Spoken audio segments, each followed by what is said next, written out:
Alors voilà, l'enregistrement est commencé. Alors bonjour tout le monde sur le sommet de la bienveillance et pleine conscience en éducation et parentalité. Guylaine Gagnon, aujourd'hui j'ai le privilège de recevoir deux personnes. En fait, je vais aller chercher mon bras droit, Elodie, ma collaboratrice depuis le début, qui va co-animer avec moi pour recevoir la belle Céline Taveriti. Je le prononce bien, Céline? Parfait, merci. Alors, étant donné qu'aujourd'hui, c'est un pré-enregistrement, oui, parce qu'au niveau de l'horaire, c'était plus difficile de se placer. Alors, on a pré-enregistré. Par contre, si vous avez des questions, des commentaires, vous pouvez quand même les mettre dans la partie commentaires, justement, et on va se faire un plaisir, toutes les trois, d'aller y répondre par la suite. Il n'y a aucun problème. Alors, d'abord, bienvenue, mesdames. Merci. Merci. C'est vraiment un privilège de vous avoir toutes les deux. Je pense que ça va faire, en tout cas, d'après ce qu'on a vu dans le pré-enregistrement, je pense que ça va être une discussion qui risque d'être très enrichissante. Et regarde, on se laisse aller, on se prend pas au sérieux. On fait de notre mieux, hein, pour tout le monde. On en est à nos premières armes, alors on y va comme ça. Alors, Céline, j'aurais envie peut-être pour commencer que tu nous parles un petit peu de toi, parce que toi, tu es venue vers moi, tu m'as parlé un peu, et ensuite je suis allée voir ce que tu faisais en ligne et tout ça, puis tu as un beau programme, tu as plein de choses, de belles choses qui rejoignaient vraiment ce qui est derrière le sommet. Qu'est-ce qui t'a amené à ça? Pourquoi tu avais envie de venir avec nous, de venir partager? Il y a sûrement une histoire derrière tout ça qui fait la personne que tu es maintenant. Qu'est-ce que tu veux nous dire? Oui. Alors, en effet, moi, quand j'ai vu passer ton petit message pour le sommet, c'est vrai que les termes que tu as employés m'ont tout de suite parlé parce qu'en effet, c'est vraiment ceux qui m'animent au quotidien et ceux que je cherche à intégrer et à pouvoir, le message que je cherche à diffuser.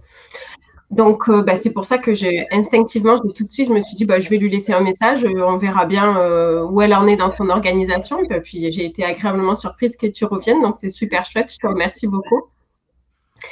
Alors moi, personnellement, écoute, oui, en effet, c'est un parcours de vie qui m'a menée jusqu'ici, notamment la naissance de ma fille, en fait, qui est née dans des conditions assez particulières, avec une hypervigilance. Et où j'ai dû vraiment chercher des ressources et me réadapter pour savoir comment au quotidien faire pour calmer cette hypervigilance et pour pouvoir au mieux l'accompagner en fait. Et puis à ce même moment-là, j'avais quelques années auparavant, quelques mois auparavant, j'avais contacté Juliette Thiozac de mon moment magique. Et elle m'a rappelé, en fait, pile au moment où, moi, c'était le moment où je me suis dit, allez, stop, je change tout, je me remets totalement en question pour le bien-être de ma fille. Et du coup, j'ai découvert tout ce milieu de l'éducation bienveillante que je ne connaissais pas. Alors, j'ai eu un parcours depuis que j'ai 17 ans. Je travaille avec les enfants, en fait, que ce soit en tant qu'animatrice, dans les établissements scolaires, dans plein de domaines. J'ai toujours travaillé avec les enfants, mais j'ai jamais connu cette approche-là de l'éducation bienveillante. Et en étant en contact, du coup, par rapport au développement personnel de l'enfant, ces ateliers-là, j'ai connu cette approche-là et j'ai voulu approfondir parce que ça m'a vraiment interloquée. Puis je me suis dit, moi qui travaille depuis des années avec les enfants, j'ai jamais entendu parler de ça. C'est quand même bizarre et c'est quand même presque pas normal en fait.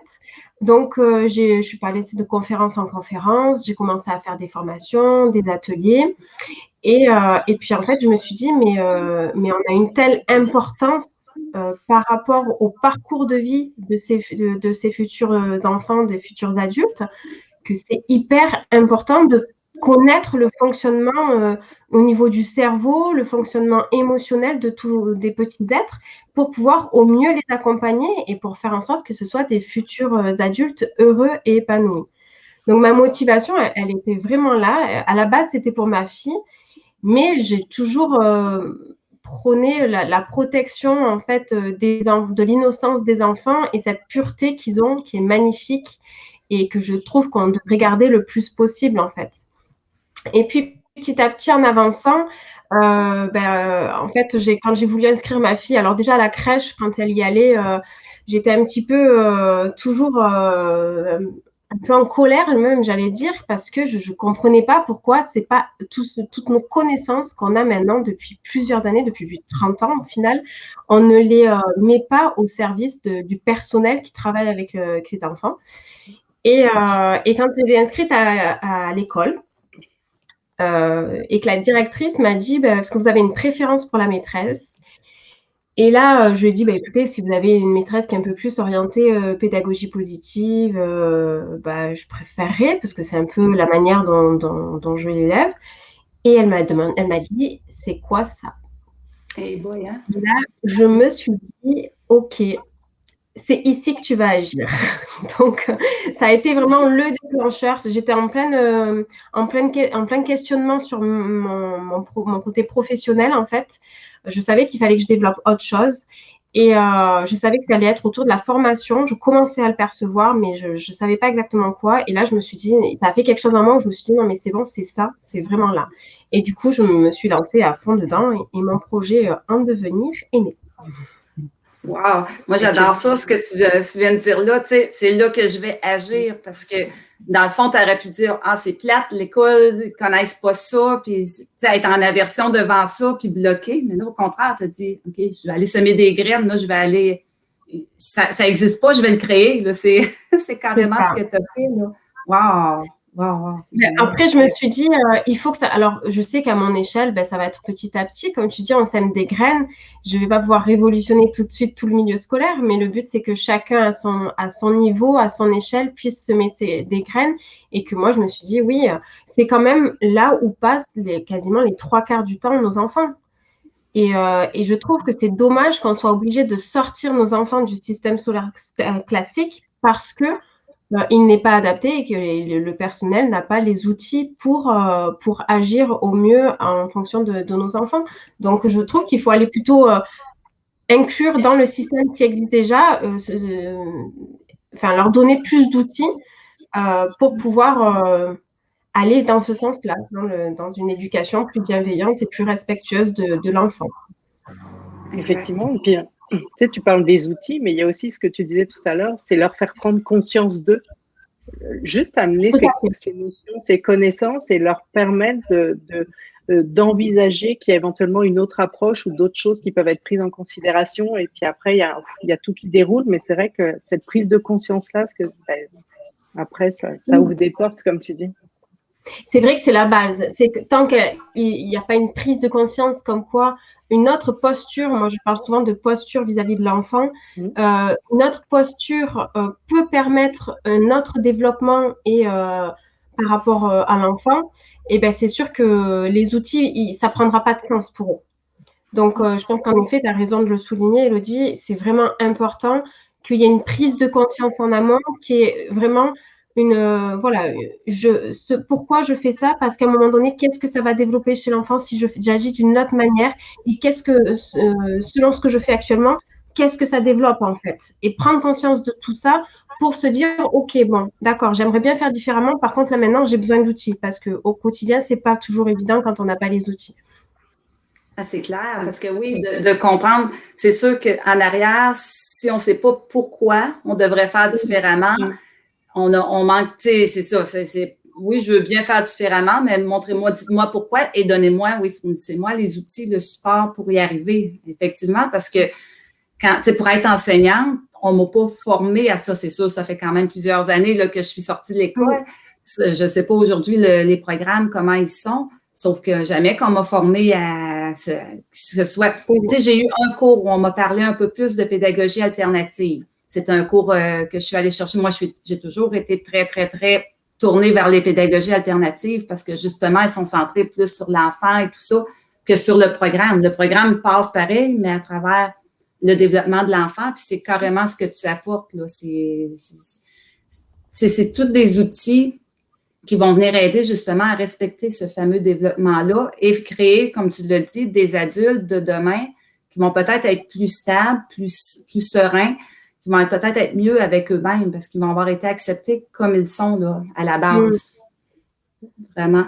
Est-ce que tu peux nous en parler de certains de ces outils-là ou de ton programme? Regarde, je te laisse aller parce qu'il y a plein de choses sur… Moi, je suis allée fouiller sur tes choses, là. Il y en a beaucoup.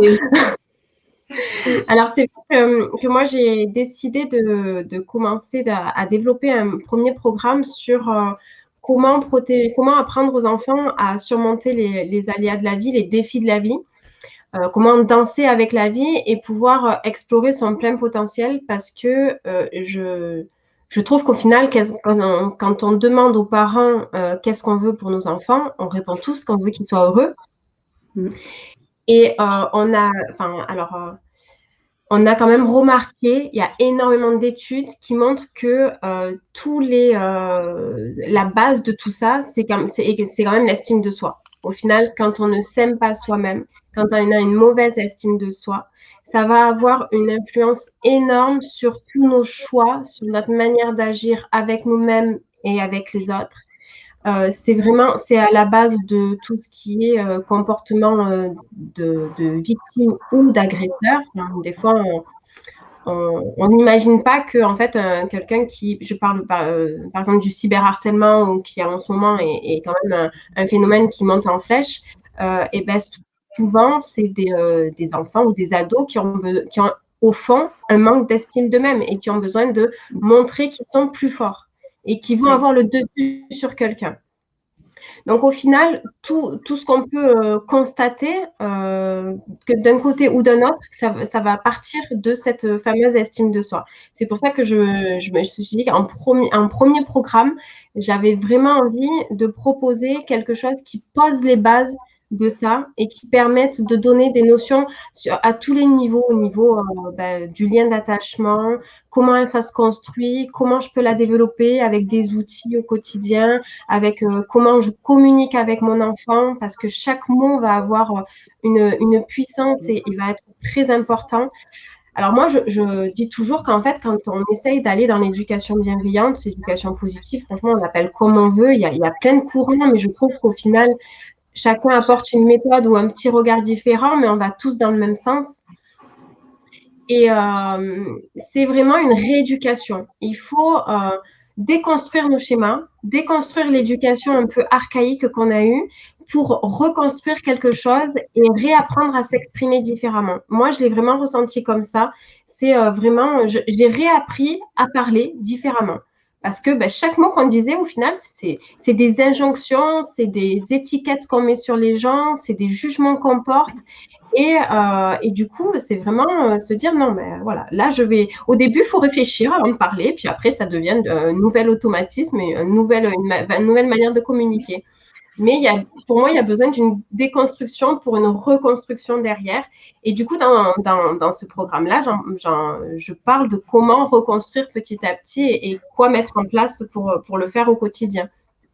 Ah oui, puis carrément, quand tu parles de jugement, tu sais, on est tellement, même comme adulte, quand tu dis une déconstruction, parce qu'on est formé par notre éducation, par la société. C'est pas une personne ou quelque chose en particulier. La société, elle est comme ça depuis qu'on est petit. On est formé à juger. On est formé à quelqu'un qui passe dans la rue, on a un jugement qui soit positif ou négatif. On a un jugement sur tout. Et c'est ce qu'on a reproduit de nos parents, qui, eux, l'avaient reproduit de leurs parents. Et si on n'en prend pas conscience, mais c'est ce que reproduisent nos enfants. Et ça amène le manque de respect des différences, tout ça, c'est sûr que ça vient teinter ça. Alors, si on veut vraiment quelque chose qui change dans notre société, d'abord, nous-mêmes comme adultes, arrêter de tout juger, arrêter de juger, ne serait-ce que l'enfant. Tu sais, même en classe, si je prends mon rôle d'enseignante, un enfant qui est assis, qui est sage, puis qui respecte les règles et tout ça, on va le juger donc gentil, puis donc parfait. Mais en réalité, on ne sait même pas ce qui se passe à l'intérieur de cet enfant-là. Peut-être qu'il est rendu à la maison, il fait une crise parce qu'il s'est retenu toute la journée. Peut-être qu'il vit du harcèlement, mais on ne sait pas. Alors, puis l'autre à côté qui bouge sans arrêt, mais peut-être qu'il est super heureux dans sa vie. Lui, il a trouvé la clé du bonheur, mais il a besoin de bouger. Mais on va le juger, nous autres, comme les adultes, on va le juger comme quelqu'un qui dérange. Alors que dans le fond, là, les deux ont leur place, puis les deux ont leur vérité. Alors, le jugement, à la base, ah oui, ça, c'est aller voir la personne, pas pour ce qu'elle reflète, mais pour savoir ce qu'il y a en elle à l'intérieur, là, tellement. Là, j'ai les yeux qui vont un petit peu ailleurs. Ouais. Je vais aller copier l'adresse de ton site pour aller la voir, ta formation, justement, si tu permets. Je vais la partager à l'écran. Parce que je pense pendant que ça, moi, j'ai envie de rebondir sur cette idée-là. Ce que j'aime bien aussi, et puis ça éveille ça en moi, c'est de dire qu'effectivement, si dans nos interventions, on voit l'impact que ça peut avoir aussi sur les enfants. Et puis, notamment quand un enfant pleure, on voit l'impact que ça a quand on lui dit, avec notre jugement, comme vous mentionnez, de lui dire arrête de pleurer, c'est pas grave. Et puis quand on prend l'autre posture, c'est ce que tu mentionnais tout à l'heure, puis quand on prend une autre posture, un peu plus peut-être pour accompagner, peut-être en ayant ce sens-là dont tu parlais, la conscience-là, et puis juste de lui dire, oh, tu as l'air triste, comment je peux t'aider, puis de s'asseoir à côté de lui. Et là, on peut inviter un peu tout le monde, je pense, à le faire, parce que je pense que vous allez voir l'impact que ça a sur l'enfant, ce qu'il en est. Puis je pense que ça rejoint ce que tu dis, puis ce qu'on partage aujourd'hui, c'est de dire, des fois, notre posture et nous, l'intention qu'on va avoir dans l'intervention en tant que telle, ça va pouvoir considérablement changer. Puis des fois, ça prend pas plus de temps, parce que des fois, on dirait que c'est long, ça prend pas plus de temps. Souvent, on engage quand on fait ça parce que finalement, on va accueillir l'émotion de l'enfant. On sait que les émotions, c'est ce qui est à la base de tout, c'est ce qui régit tous nos comportements, toutes nos réactions. Donc, en prenant le temps d'accueillir l'émotion de l'enfant et de la valider, déjà en validant ce qu'il ressent, on va lui envoyer un message comme quoi il peut avoir confiance en ce qu'il ressent, que ce qu'il ressent, c'est légitime. Donc, du coup, ça va augmenter sa confiance en lui et son estime de lui. Et en plus de ça, ça va tout de suite faire descendre cette fameuse pression. Alors, dans le cerveau, en fait, en discipline positive, on représente de cette manière-là. Et ici, il y a l'amygdale où se logent toutes les émotions. Et là, c'est le cortex préfrontal qui permet de faire résonner et de pouvoir ne pas réagir trop fortement, on va dire, à l'émotion. Et là, on a le tronc cérébral et ça, c'est tous les réflexes vraiment archaïques de survie. Et quand un enfant est vraiment pris par son émotion, il est comme ça, il n'arrive pas à raisonner. Si on arrive à valider son émotion, on va l'aider du coup à faire reconnecter cette partie-là et à pouvoir revenir à un pseudo-raisonnement parce qu'on sait très bien qu'en dessous de 6-7 ans, l'enfant a cette partie-là qui n'est pas mature. Alors, elle est mature très loin, mais en dessous, elle est vraiment, vraiment pas mature. Et donc, il n'a pas cette capacité de raisonner et de se réguler tout seul. Et il va avoir besoin de cet adulte en face pour se réguler et pour s'apaiser. Donc, c'est vrai que on va en gagner du temps au final parce que il va tout de suite pouvoir redescendre et se dire, OK, c'est bon, je suis en sécurité. La personne en face de moi, elle a pris en compte ce que je ressentais. Je peux passer à autre chose. Voilà. Alors que sinon, il va rester et ça va prendre des fois des proportions énormes. On voit des fois dans les magasins des tempêtes émotionnelles d'enfants. Enfin, ça, c'est courant parce qu'il y a énormément de stimulation autour. Pour les enfants, c'est juste très, très... c'est difficile à gérer toutes ces stimulations autour.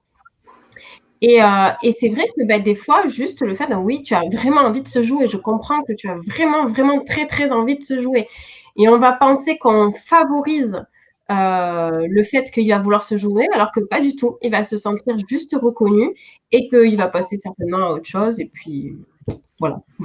Oui, carrément. Puis c'est tellement important ce que tu dis là, parce que oui, au niveau du cerveau, tout ça, j'avais eu une formation, on avait fait des formations justement à l'école il y a quelques années par rapport à ça, puis ça va, je pense, jusqu'à 21 ans, si c'est pas 23, avant que le cerveau soit vraiment mature à 100%, 25. Alors, tu vois, alors même nos ados, là, qu'on trouve donc des fois qui prennent des décisions bizarres, c'est ça. Ils sont pas matures encore. Le cerveau, il n'est pas complètement mature.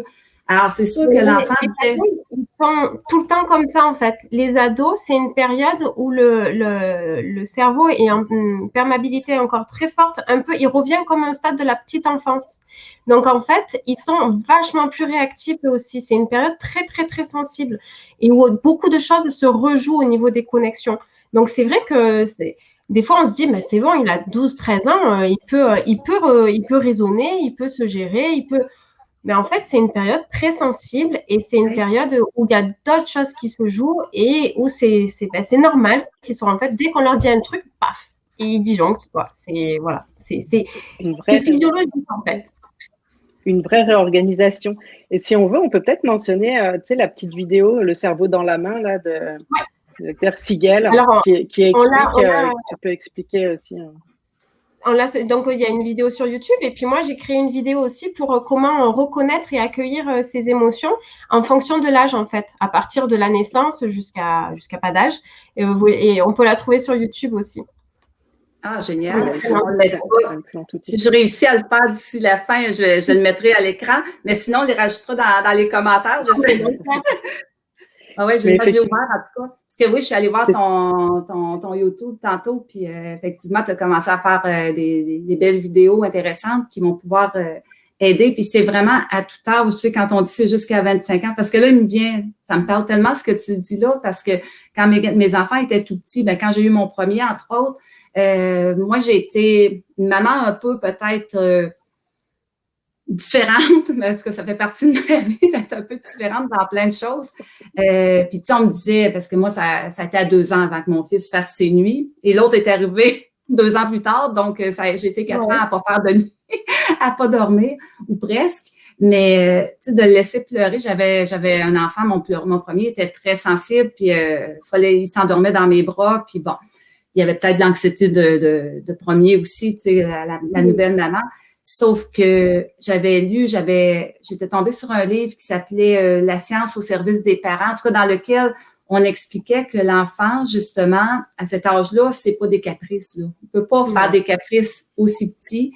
C'est juste qu'il est pas capable de gérer cette émotion-là. Et oui, si je laisse pleurer pendant la fameuse méthode qu'on appelait 5, 10, 15, là, 5 minutes, 10 minutes, 15 minutes. Ouais. J'ai essayé un 5 minutes une fois, puis je me suis tellement excusée. Moi, j'étais pas capable.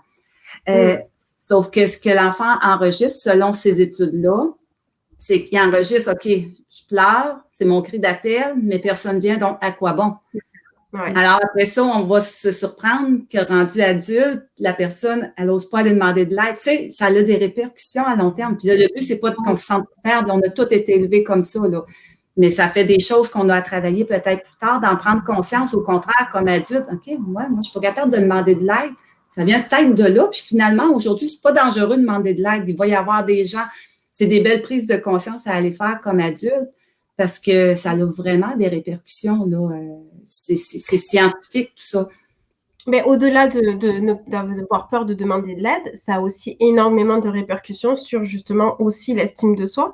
Parce que ça veut dire, en fait, j'appelle et je ne suis pas assez important pour qu'on vienne me voir.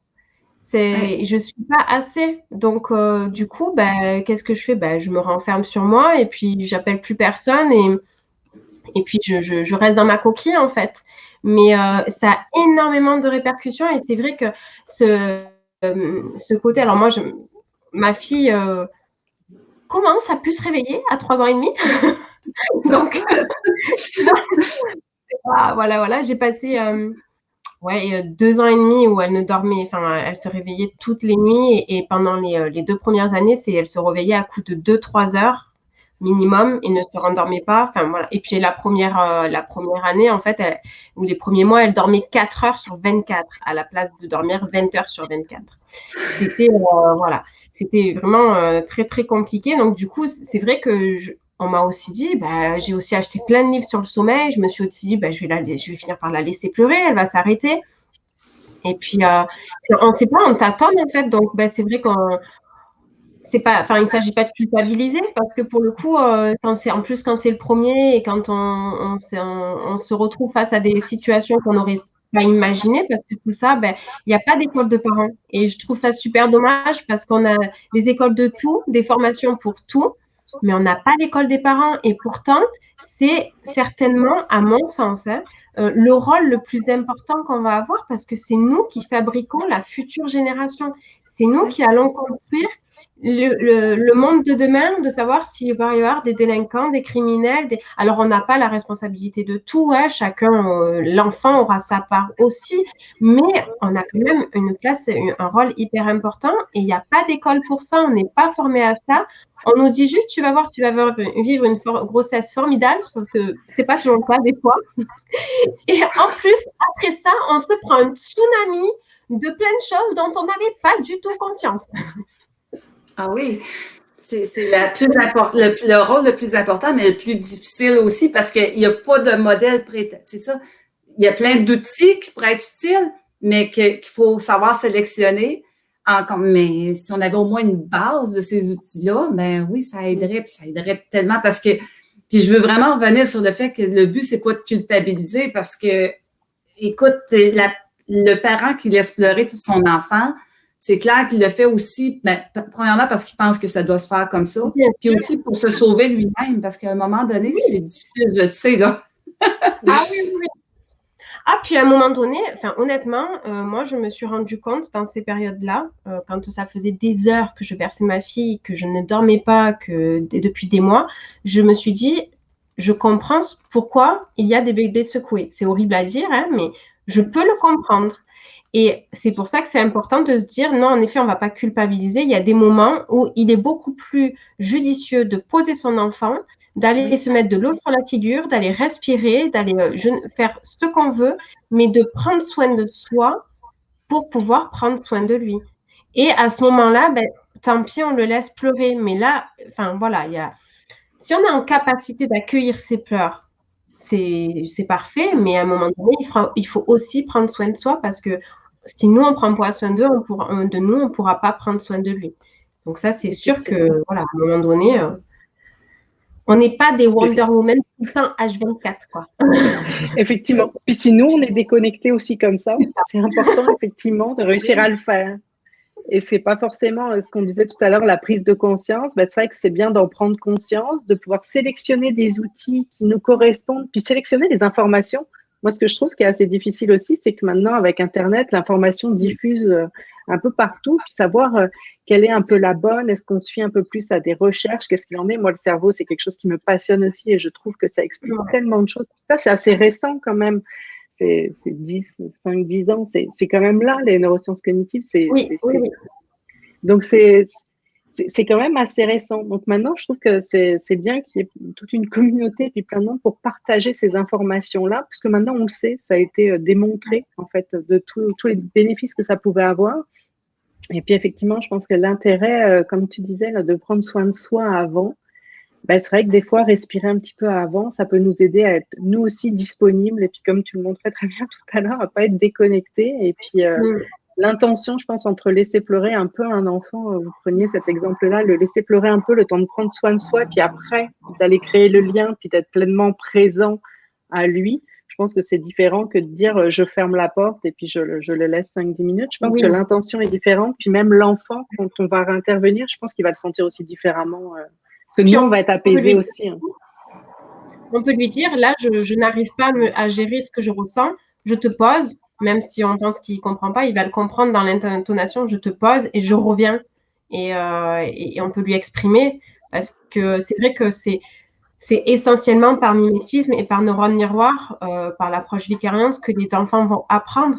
On essaye des fois de leur inculquer des raisonnements, des discours, des sermons, des leçons de morale comme on faisait avant, mais les études ont montré que ça a très très peu d'impact au final.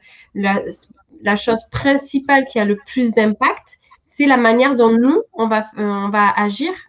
Donc, si au quotidien, on arrive à lui montrer que on arrive à prendre soin de soi, que là, on reconnaît on n'a pas les ressources tout de suite là en nous et qu'on va aller prendre un petit temps pour nous pour les retrouver, pour prendre soin de soi, et du coup, l'enfant va apprendre à le faire. Et moi, ça me fait penser, par exemple, avec ma fille, des moments où elle n'arrive pas à se calmer. Et où moi, peut-être des moments, j'ai aussi, je vis toute seule avec elle, donc en créant une société, un autre job à côté, ça fait des fois beaucoup quand même. Et donc, il y a des moments où je suis un peu moins aussi patiente, on va dire. Ouais, et disponible émotionnellement. Et là, puis, des fois, donc depuis toute petite, c'est vrai que je lui ai appris j'ai nommé pour elle ses émotions pour qu'elle puisse comprendre un peu ce qui se passait dans son corps. Après, on a fait des petits jeux. Je ne sais pas si vous connaissez, il y a Gaston les émotions qui est chouette au niveau des livres pour avoir en plus des astuces de sophrologie ou des choses comme ça. Et puis, du coup, des fois, je lui dis, et je commence à un peu hausser le ton. Et là, elle me dit, mais maman, j'arrive pas à me calmer. Et là, paf, Ah. je me dis, OK. Elle, en 3 secondes, elle a su me ramener au fait que, OK, elle n'a pas les ressources en elle pour le faire. Et moi, paf, ça me fait descendre tout de suite. Je me dis, OK, câlin. Voilà, on ne va pas chercher à parler, on s'en fout, câlin. Et les enfants sont vraiment forts là-dessus. Ça me fait penser, je me permets de rebondir comme ça parce que ça me fait penser à une histoire où je m'étais un petit peu énervée. Il y avait des grèves, etc. Puis j'avais commencé à dire, oh, ça m'agace. Puis il y avait ma petite qui, à l'époque, devait avoir 3 ans à côté, qui connaît déjà Coco, donc François Lemay, de manière assez intensive, et qui me regarde, qui me dit, assieds-toi. Et puis on s'assoit ensemble, elle me tient la main, et puis elle me fait, respire. Ouais. Puis ça, ok, Wow, hein? tu as tellement raison. Là. Donc, au final, effectivement, c'est vraiment par mimétisme parce qu'ils nous voient faire. Et après, en plus, même pourtant, là, elle était petite, ils sont capables de le refaire avec nous et de nous accompagner. Parce que nous aussi, en tant qu'adultes, quand on les accompagne, eux, après, on se rend compte qu'ils ont envie de nous accompagner aussi là-dedans. Oui. Et c'est des belles leçons d'humilité. Tu sais, c'est le mot humilité qui me venait quand tu parlais tout à l'heure. C'est que nous, en tant qu'adultes, c'est aussi cette humilité-là de nous dire, nous aussi, des fois, on est fâchés, nous aussi, on n'est pas réceptifs. Et d'accueillir aussi l'aide de l'enfant qui me dit moi je vais t'aider à le faire et tout. Je trouve que c'est des beaux partages et une humilité à partager tellement précieuse. Tellement. Et puis tu ton image est figée à mon écran, Céline. Est-ce que tu vois l'image d'Élodie figée toi aussi ou c'est juste mon écran? OK. Moi, je vois l'image d'Élodie figée, oui. OK. Ça nous est arrivé l'autre fois. Voilà. on est bonnes, on a appris l'autre fois. C'est là. Oui, tu allais poursuivre, Céline. Oui, oui, j'allais rebondir sur ce lien de connexion qui, pour moi, est vraiment la base de tout.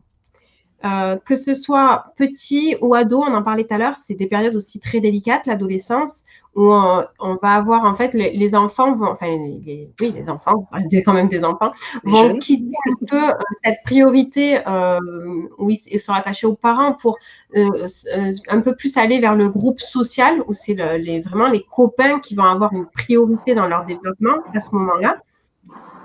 Et des fois, on se dit, voilà, on se sent mis de côté, ou on se dit comment agir, comment le prévenir contre toutes ces mauvaises influences et qu'il peut y avoir autour, en fait, dans le monde de partout. Et on se dit, en fait, c'est cette connexion.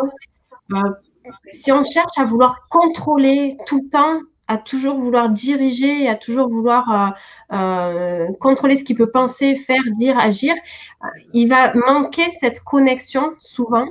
Et c'est ce qui va faire qu'à un moment donné, il se détache de nous et qui ne reviendra pas vers nous s'il y a un problème. S'il sait qu'il y a cette connexion et que quoi qu'il fasse, on est là, il ne sera pas jugé, il sera accueilli. On est d'accord que dans le quotidien, des fois, c'est compliqué. Hein. Je ne dis pas que les choses sont très aisées. Mais des fois, se dire, OK, là, dans cette situation-là maintenant, qu'est-ce que mon enfant va retenir? Et qu'est-ce qui va faire que plus tard, il sera heureux? Est-ce que c'est le fait d'avoir là tout de suite maintenant rangé sa chambre ou est-ce que c'est d'avoir pris un temps ensemble pour faire un jeu avant justement de pouvoir aller ranger sa chambre et tout ça? Je dis pas non plus qu'il faut pas ranger sa chambre, que ce soit l'anarchie totale, tout ça, c'est pas du tout ce que je veux dire. Mais pour moi, la connexion, il y a une phrase il y a une citation, je crois que c'est de Jen Nelson, qui dit que il faut connecter avant de corriger. Et à mon avis, c'est vraiment la base de tout. Cette connexion-là, ce lien-là qu'on va créer avec notre enfant. Et à des moments, savoir dire, OK, bon, là, si moi, je ne suis pas en état de faire les choses correctement, avec bienveillance, je lâche. Et j'y reviendrai plus tard, parce que c'est pas parce qu'un jour ça s'est pas passé dans les règles de l'art que notre enfant serait mauvais, qu'il va être désordonné toute sa vie, que voilà. Des fois, il faut se dire qu'on relativiser et ne pas donner autant d'importance à des petites choses du quotidien où on se dit ouais mais mon Dieu, mais mon enfant, j'aimerais qu'il soit comme ci, j'aimerais qu'il soit comme ça, je voudrais que ce soit l'enfant parfait, mais déjà nous ne sommes pas parfaits en fait, donc notre enfant ne sera pas parfait. Non, exactement. Puis chacun a sa personnalité. Puis oui, c'est ça. Des fois, peut-être comme parents, on voudrait qu'il soit parfait, justement parce que nous, pour pallier à nos propres défauts, je vais tellement le contrôler qu'il va être parfait, il ne se fera pas juger. Mais c'est pas comme ça, là, tu sais, on sait toutes que c'est pas comme ça, mais des fois, c'est d'en prendre conscience. Et puis, comme parents aussi, ça devient moins difficile quand on n'essaie pas de tout contrôler, parce qu'on veut en faire des adultes épanouis et confiants, puis qui sont maîtres d'eux-mêmes. Alors, il faut commencer à lâcher. Comment? Est-ce que j'ai pas... Qui apprennent à penser par eux-mêmes. On veut faire ça. Donc, il faut qu'ils arrivent aussi à faire leurs propres expériences pour ça. Voilà. Il faut qu'ils passent par leurs propres erreurs, leurs propres expériences. Mais nous, comme parents, rester là pour accueillir. Oui, il va peut-être y avoir des erreurs, mais des fois, ça donne rien d'aller retaper sur le clou. Hein? Je te l'avais dit, c'est fait, tu as appris. Qu'est-ce que tu as appris de ça? Qu'est-ce que tu en retires? Et voilà. Ou juste le fameux câlin ou juste l'accueil. C'est la même chose, que ce soit un tout petit bébé qu'un ado. Tu sais, avec les ados, j'apprends. Là. Moi, c'est la première fois que je suis maman d'ado. Puis ça se passe bien. Mais oui, c'est des choses à laisser aller. Il faut laisser du lest un peu plus. Et, ils font leur propre choix de plus en plus. Et quand le lien est là, comme tu dis, ben, il y a une confiance. Je fais une erreur, ben, papa, maman, ils sont là quand même pour m'accueillir. Ça m'enlève pas l'amour de moi-même. Tu sais, ma personne est quand même correcte. Voilà. Ah oui, j'ai tellement.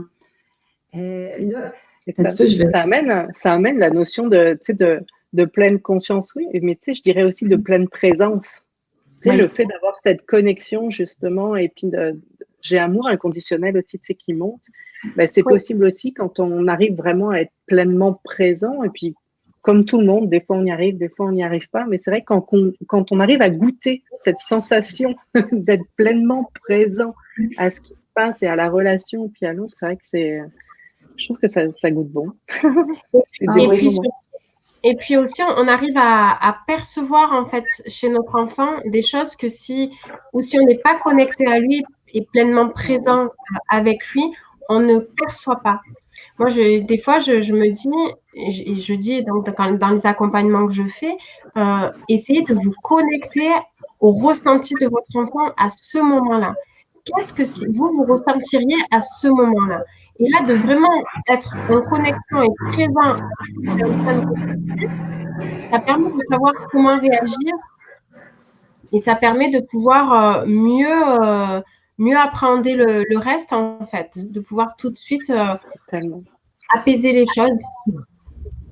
Oui, oui, vraiment. Puis être capable tu sais, la pleine présence, c'est aussi tu sais, cet outil-là qui peut être très, très, très utile avec les enfants, parce que je le vois tellement en classe avec mes élèves, puis même mes garçons, tu sais, moi-même, ça m'est arrivé. Tu sais, des fois, quand tu travailles là-dessus ou tu es dans une conversation, tout ça, et là, il arrive un pépin, mes deux garçons se chicanent, ça ne me tente pas de lâcher ça pour aller, mais c'est de se ramener à soi parce que c'est très accaparant, ça vient chercher notre attention. Et pour les enfants, ben, quand ils viennent te poser une question, tu sais, ça m'arrive des fois d'avoir des élèves, et je l'ai probablement déjà fait comme parent aussi.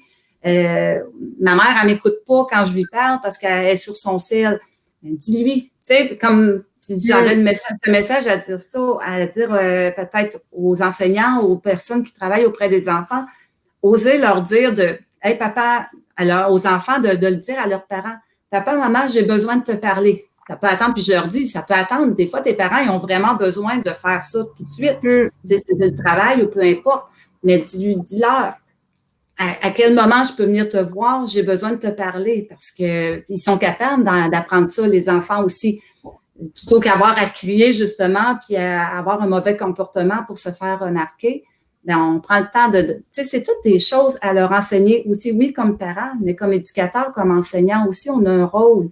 C'est de l'éducation, ça aussi. C'est pas du français, c'est pas des maths, mais mon Dieu, que c'est tellement gagnant pour les enfants et pour la société en général, là, de prendre le temps de se parler.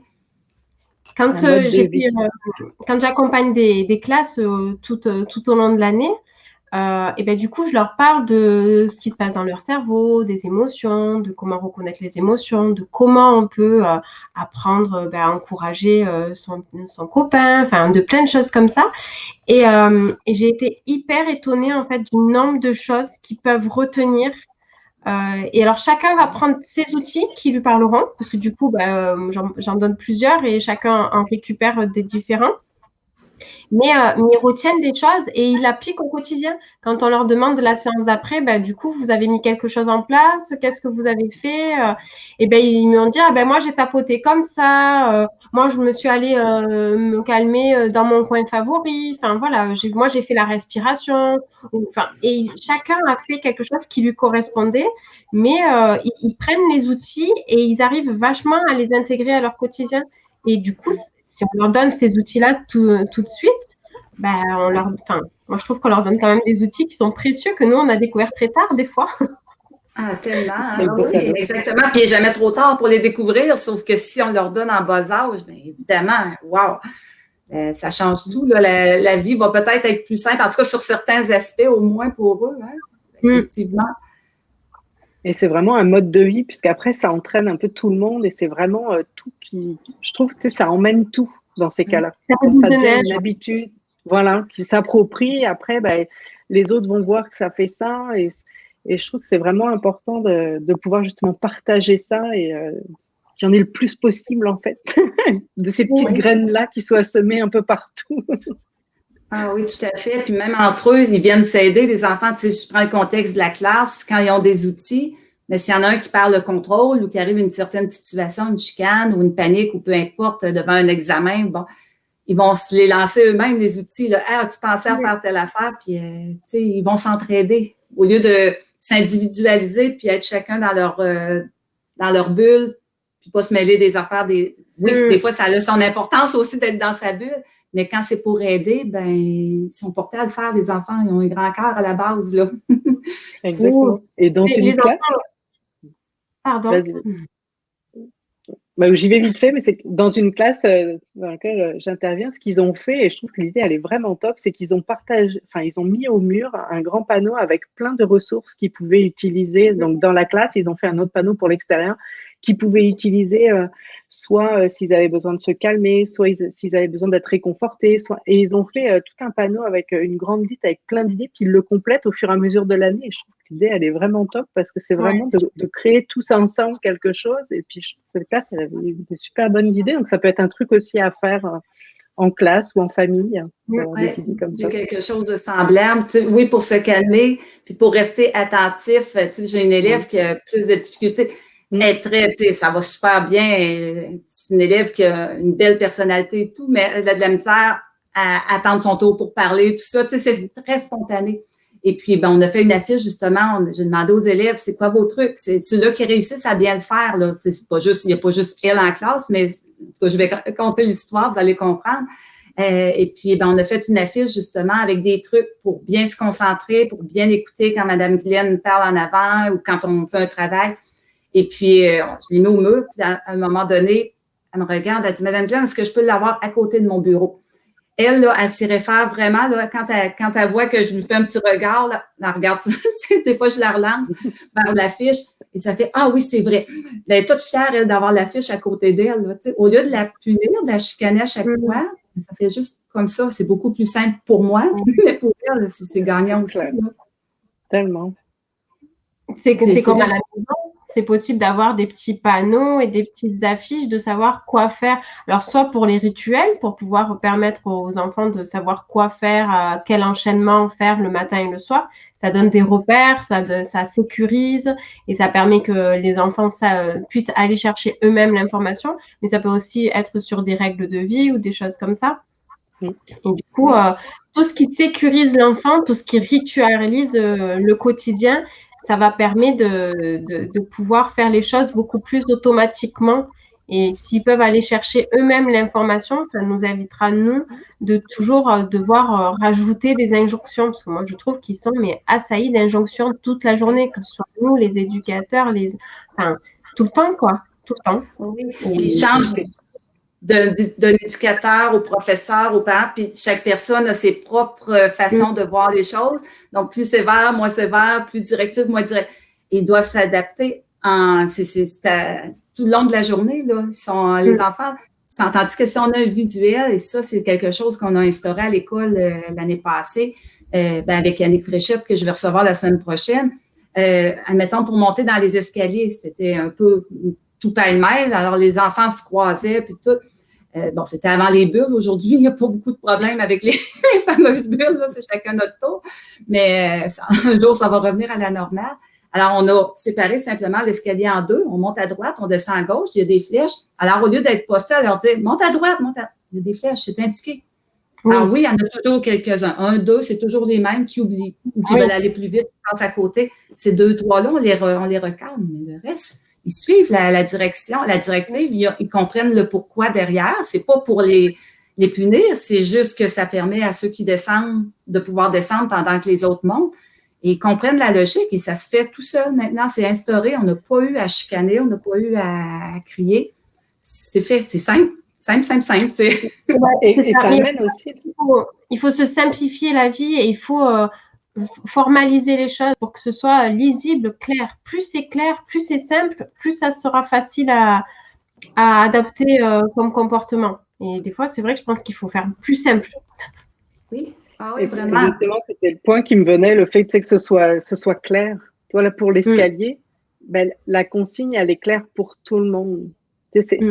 Alors, ça peut paraître simple de l'extérieur à des moments, ben oui, mais c'est comme ça, c'est clair. C'est comme quand des fois on dit à un enfant, ben arrête, calme-toi. Ça veut dire quoi, calme-toi? Ça veut dire qu'il faut qu'il s'assoie, ça veut dire qu'il fasse plus de bruit, ça veut dire que… Et c'est vrai que cette notion, comme vous amenez, d'être plus clair dans ce qu'on attend exactement. Puis pour tout le monde, en fait, ben après, ça simplifie pour tout le monde parce que tout le monde devient acteur et tout le monde peut jouer, évoluer ensemble. Puis c'est plus une autorité au-dessus, c'est tout le monde qui met en place ce système. Et c'est vrai que la clarté, comme vous disiez, je trouve que ça amène vraiment de la simplicité, en fait. Et dans les outils dont on parlait tout à l'heure, il y a aussi la petite roue, enfin la petite roue, il y a la petite, mais il y a une grande roue aussi pour reconnaître ses émotions et qui est chez Éduquer autrement, je crois, ou quelque chose comme ça. Oui. Et où on peut voir l'émotion, savoir comment… Excuse-moi, je t'ai coupé. Petit jeu. Elle a dit, la chaise musicale, elle a dit, t'as figé, je l'ai remis, mais là, je me suis remis au bon endroit. Je ne viens pas te couper, mais je l'ai fait pareil.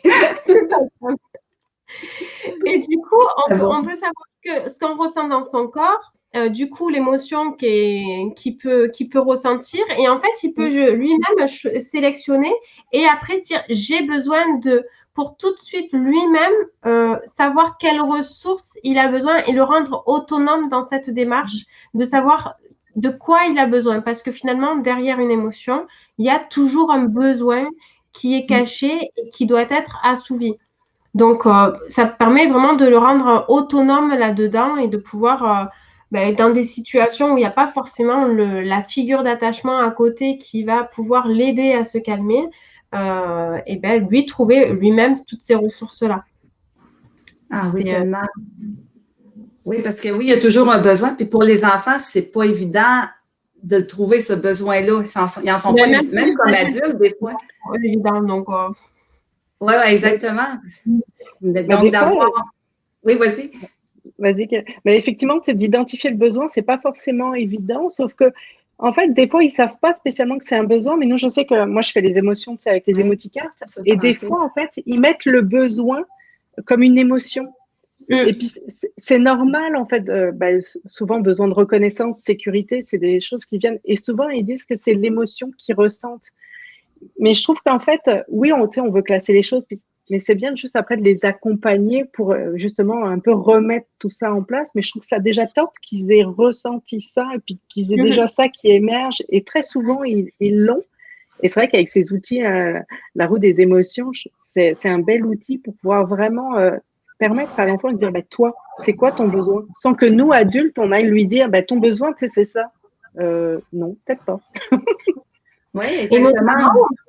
Dans les classes, parce que moi, du coup, je l'avais fait en classe. Et donc, il y avait eu une bagarre entre midi et 2. Et j'étais pas arrivée pour ça. Puis là, je sens qu'il y a un peu de tension de tout ça. Je me dis, bon, on va aller voir ce qui se passe là.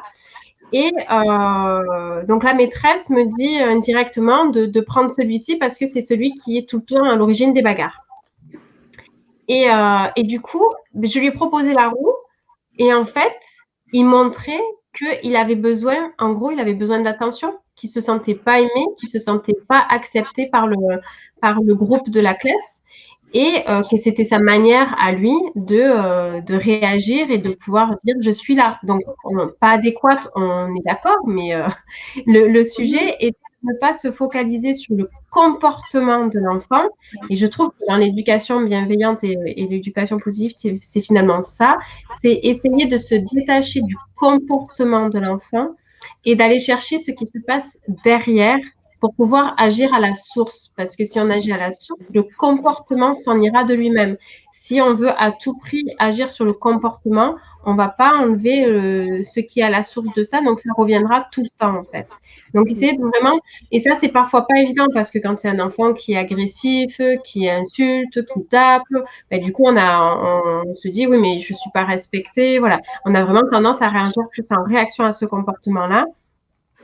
Et c'est vrai que voilà, c'est à mon avis, à mon sens, beaucoup plus impactant d'aller chercher ce qui se passe dessous et d'alors peut-être trouver comment combler ce besoin-là qui est caché pour pouvoir la face immergée de l'iceberg. Hein, je ne sais pas si Oui, vous voyez.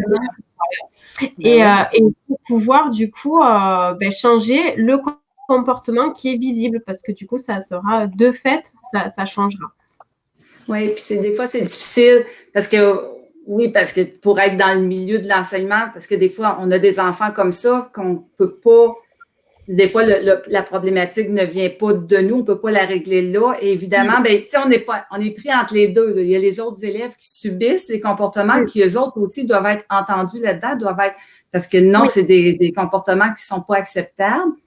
Mais en même temps, ben, accompagner, c'est pas juste en donnant une punition que ça va se régler. Au contraire, c'est justement d'aller voir. Tu sais, oui, il faut qu'il y ait quelque chose qui soit enclenché justement par rapport à cet enfant-là, mais que les autres soient bien aussi. Ah, c'est tout il y a beaucoup de choses à creuser. L'être humain est très complexe mais oui, c'est pas la punition qui va régler le comportement, ou en tout cas, ça peut l'apaiser l'arrêter pendant un certain temps, mais ça va finir par revenir, c'est sûr. Ben, à mon sens, on en revient pas mal avec le thème de ce live, comment les préparer aux aléas de la vie et faire en sorte qu'ils explorent leur plein potentiel. Quand on punit, que ce soit d'une manière en frappant ou en voulant les soumettre à notre autorité, en les mettant au coin, enfin peu importe la manière, essayons d'aller ressentir, nous, comment on se sentait quand on était puni. Est-ce qu'on avait vraiment ce désir profond de changer pour faire du bien, ou est-ce qu'on se sentait encore plus coupable, humilié, honteux? Est-ce qu'on avait des sentiments positifs qui pouvaient sortir de ça? Et à mon sens, si on n'a pas de sentiments positifs qui peuvent sortir de ça, ça ne fait que accentuer ce mal-être au final. Et ça nous porte pas vers un comportement plus sain. Alors oui, à un moment donné, on peut, par autorité, arriver à obtenir un certain comportement. Mais qu'est-ce que l'enfant aura retenu de ça, en fait? Et qu'est-ce qu'il va avoir retenu à long terme? Est-ce qu'il va avoir retenu le fait d'agir différemment parce qu'on respecte la personne en face, parce que ça touche la personne en face, ou est-ce que c'est parce que en fait sinon je vais pas sortir ou je vais pas avoir de bonbons? Enfin, je donne des exemples bateaux, mais au final c'est ça. Et si en fait je reçois des claques parce que j'ai mal agi, c'est pour mon bien en fait qu'on est en train de me frapper.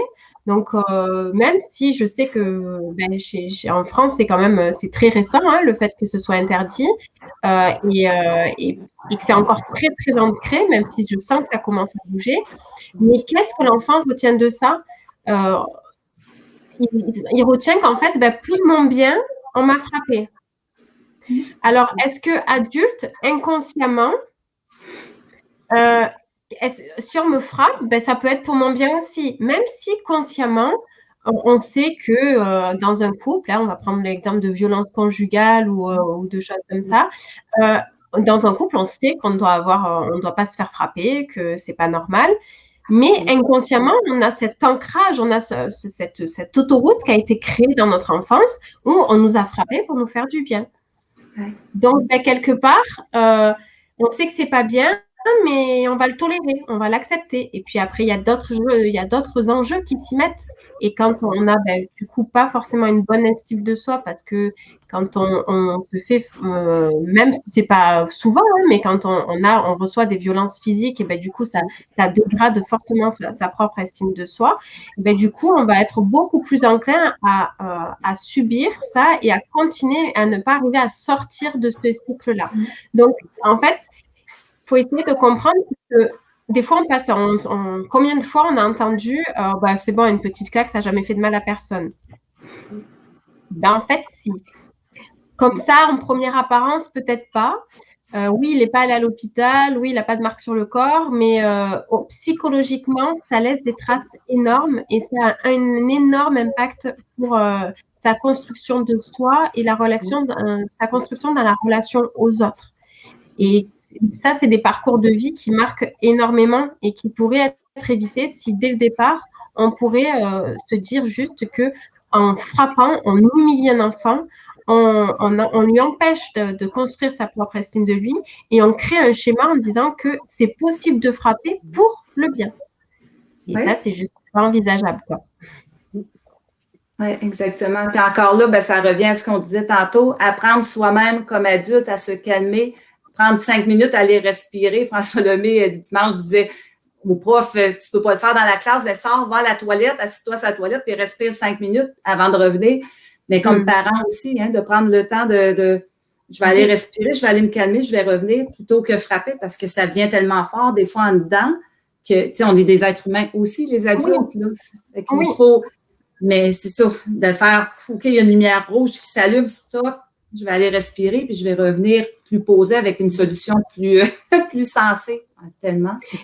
C'est le moment où on se dit, en effet, il vaut mieux lâcher là tout de suite, ne pas pouvoir résoudre la situation là tout de suite, et y revenir plus tard avec des méthodes plus adéquates, plus adaptées, plus réfléchies et rediscuter des choses.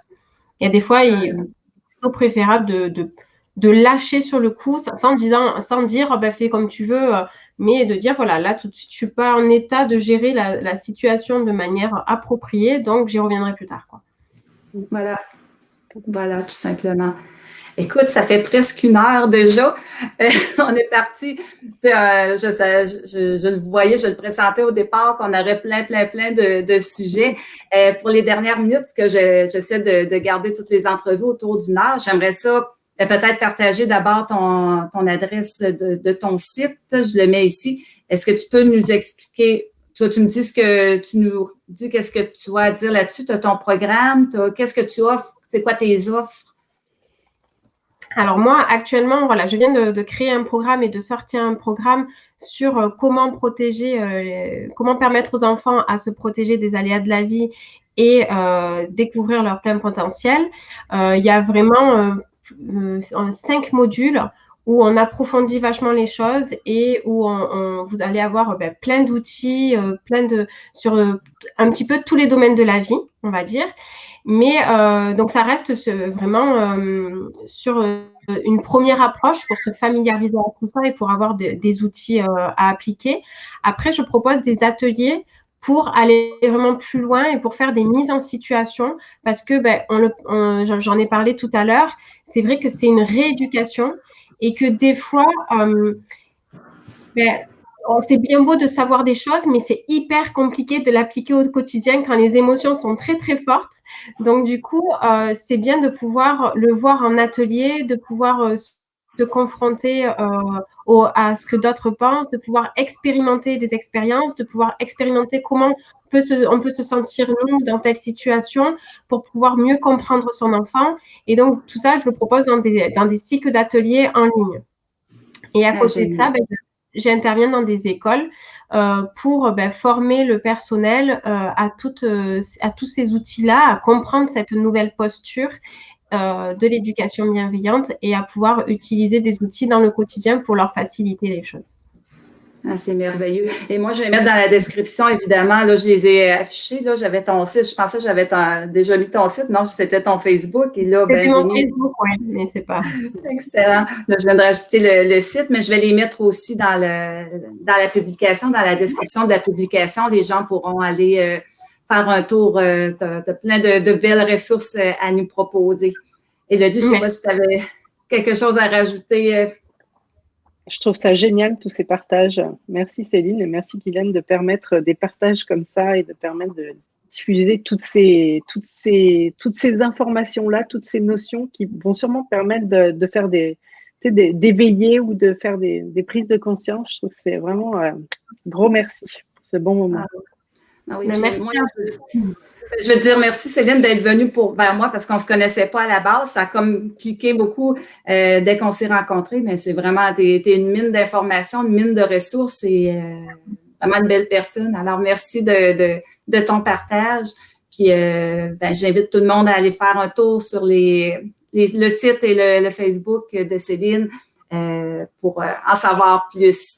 Et je prends une petite minute à la fin pour vous inviter. Donc là, ça va être diffusé mardi après-midi. Demain, mercredi, on recommence là. Pour l'instant, mardi soir, au moment d'enregistrer, il y a une petite pause. L'animatrice prend une pause parce qu'elle travaille en ce mardi.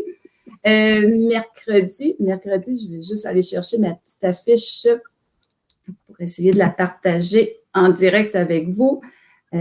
J'aurais dû la préparer avant. Vous voyez, elle fait réaliser vos projets parce que j'apprends à travers ça. C'est énorme. J'avais jamais fait ça, un sommet avant. Et puis, voilà, c'est la première fois. On fait de notre mieux dans la pub générale. Et tu le fais très bien. Merci. Super bien. Alors, je vous partage ça. Je reviens ici. Donc, si je partage mon écran, je crois que c'est ça. Comme ça. Si vous me direz, les filles, si vous le voyez à l'écran. Est-ce que vous le voyez? Oui, super. Alors, plein de belles personnes.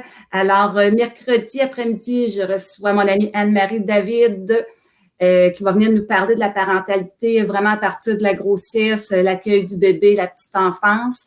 Et en soirée, hors du Québec, évidemment, mon amie Chantal Normand qui va venir nous parler aussi à travers son métier de comment elle intègre la pleine conscience, comment elle intègre ces enseignements-là de développement personnel avec les tout-petits. Donc, une journée plus axée sur les tout-petits mercredis. Alors, j'enlève ça, je reviens avec vous. On ne l'a pas vu s'afficher à l'écran. En tout cas, moi, je ne l'ai pas vu. Ah, vous ne l'avez pas vu? OK. Non. Je n'ai pas mis la bonne chose. Si je fais. Ah oui, share. D'accord. Ça va aller mieux. Share screen. Share screen. On va l'avoir. Fenêtre. Ici, voilà. Ah, voilà. Avec la belle affiche que Elodie nous a proposée. Est-ce que tu le vois présentement? Moi je ne le vois pas. Mais Non, mais au pire, il est sur la page du sommet de toute façon. Oui, c'est ça, on le mettra de toute façon. C'est bon, alors je reviens ici. Peut-être que ça a fonctionné aussi pour les gens qui vont le voir, je ne sais pas. Alors, on fait des tests. Vous nous direz. Alors, voilà. Alors, merci beaucoup à vous deux. Merci, Elodie, d'avoir participé. Ça a permis de faire un peu plus d'interaction, étant donné qu'on n'avait pas les commentaires, tout ça. Ça a été vraiment une belle expérience à revivre peut-être ultérieurement. Alors, je vous souhaite à tout le monde une belle journée, puis on se revoit dans les... Vas-y. Merci à vous deux de m'avoir permis cet entretien et de m'avoir permis de participer au sommet. Merci beaucoup.